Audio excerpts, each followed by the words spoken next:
youth not to lose their tempers, to always be composed. We need training, right? How to respond to these questions. We need training, we need education. Hate preachers come and try to initiate a very negative interaction. And you saw the Muslims, we were peaceful. In fact, we offered them food, we invited them, we were respectful with them. And even though they had videos and they were trying to egg us on, but there was a tactful way to respectfully respond to them without getting caught up in what you see in the media nowadays. And these people that came today, they weren't here to have a conversation. They wanted a fight, right? That's why they came insulting and yelling and screaming. I mean, unlike people that are very respectful and wonderful like Bob here, who had a wonderful conversation right now, that's beautiful. But other people, as we're seeing all over social media, they don't.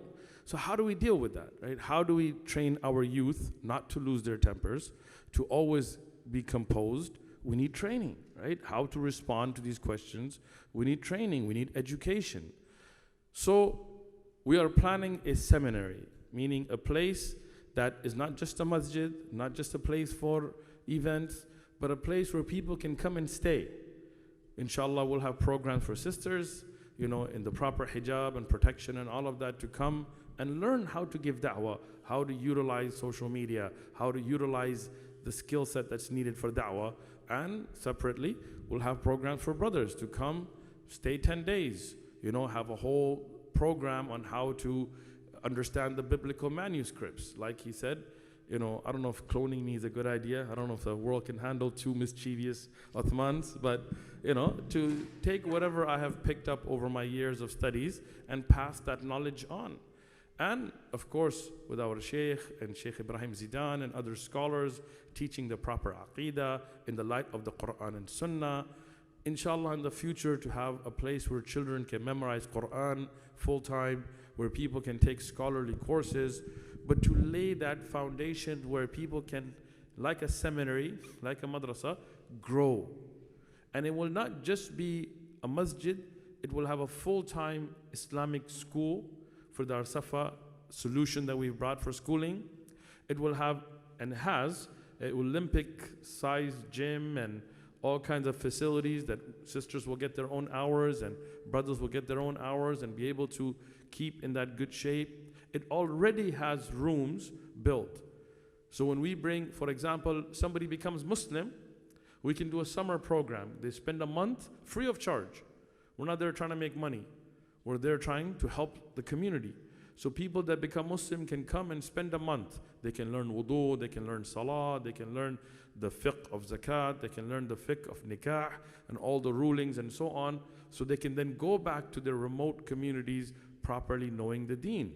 We can do programs where we can invite du'at from around the world. With the GDC, we've been working on this. In the UK, we did a da'wah training. We had 100 du'at from across the world that came, and just for the day. But they had to rent hotel rooms with just one day. We want to grow that. Instead of, you know, having them spend money on hotels, we say, okay, look, we have 10 rooms. We'll bring 20 du'at, 2 brothers to a room. Come stay, free of charge. Every day we'll have Arabic classes. Every day we'll have free Aqidah classes. Every, you know, next day we'll have Bible classes to explain how the original texts and manuscripts and contradiction and understand all of that. So we graduate people that can give da'wah upon basira, upon sure knowledge. And this is something that I think every Muslim has to get behind.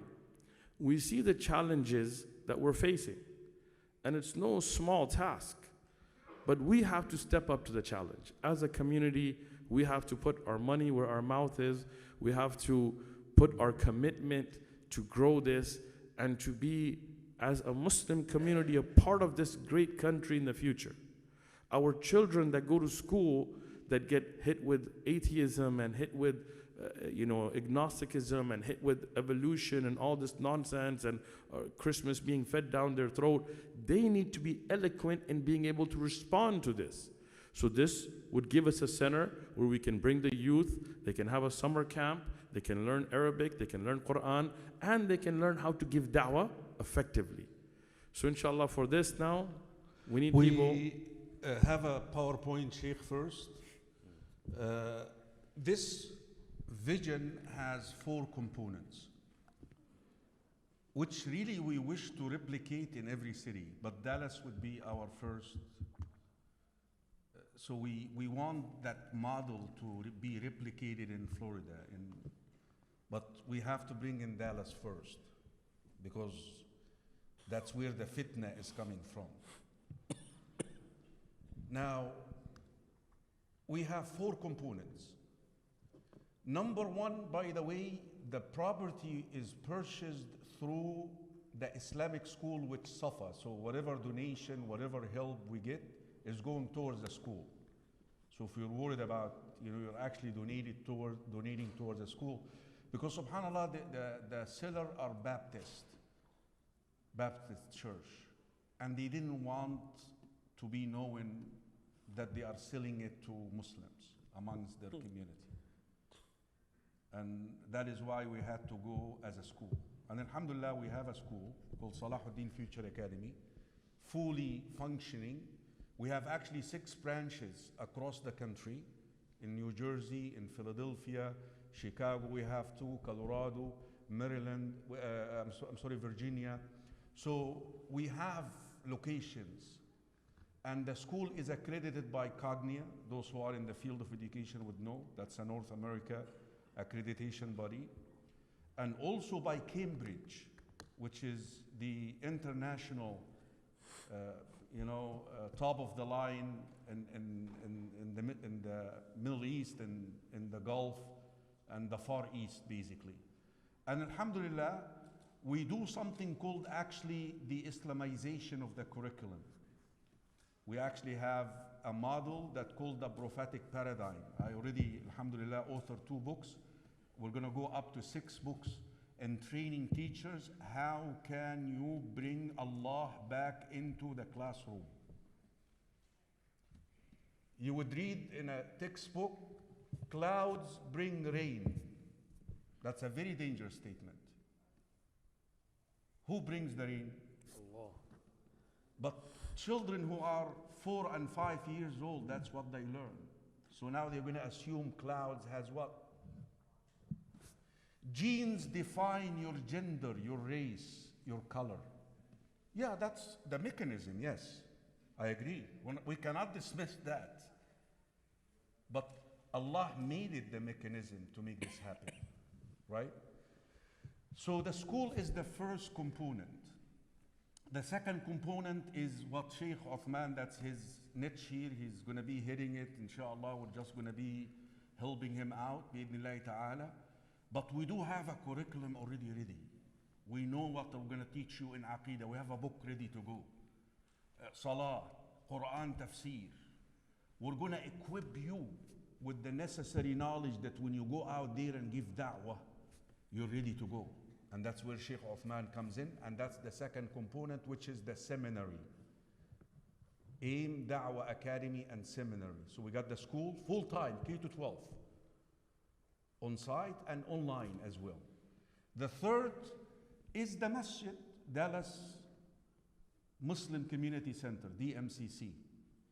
Now, it's going to be like Tamba Muslim Community Center that will change with the city, but a full functioning masjid where we have an imam, where we have salah and classes and education.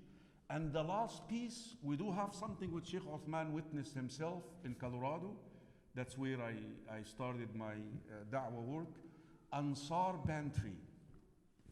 Imagine in Colorado, we feed every Saturday 800 people. 75% of them are non-Muslims.